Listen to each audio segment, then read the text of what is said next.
Bago tayo magsimula, huwag kalimutang mag-like at subscribe para lagi kang updated sa mga latest video natin. Barangay Ginebra San Miguel at San Miguel Beermen semifinals round nagsimula at dikdikan kagad ang nangyaring laban. Naging maganda ang Game 1 Nanogram Barangay Ginebra at ng San Miguel sa Game 1 naging mahigpitan ang depensa ng dalawang koponan simula first quarter hanggang fourth quarter. Pinangunahan ni Scotty Thompson ang opensa ng Barangay Ginebra San Miguel sa first quarter ng game at para naman sa San Miguel Beermen ay maagang nagparamdam ang kanilang superstar na si Junmar Fajardo sa panimula ng laro.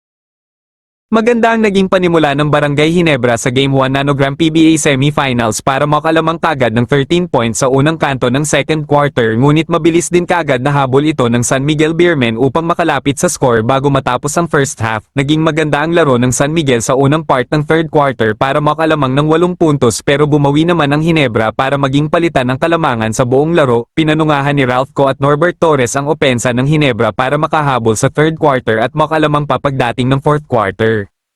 Pagdating ng fourth quarter nag-take over na ang Ginebra rising star na si RJ Abarrientos para makalamang at iuwi ang panalo sa Game 1 Nanogram Best of 7 semifinals at makauna laban sa San Miguel Beermen. Pinangunahan ni RJ Abarrientos ang Barangay Ginebra sa isang outstanding game na nagtala ng 23 big points at sinundan naman ito ni Scotty Thompson na nagtala ng 22 points para mag-combine ng 45 points at para naman sa San Miguel Beermen ay pinangunahan ng San Miguel bigman na si Junmar Fajardo na nagtala ng 27 points pero hindi sumapat ito sa Game 1. Inaasahan nating gigil bumawi ang Beermen sa parating na Game 2 ngayong Wednesday at ang Ginebra naman ay susubukang ibaon na sa 2-0 ang series na ito.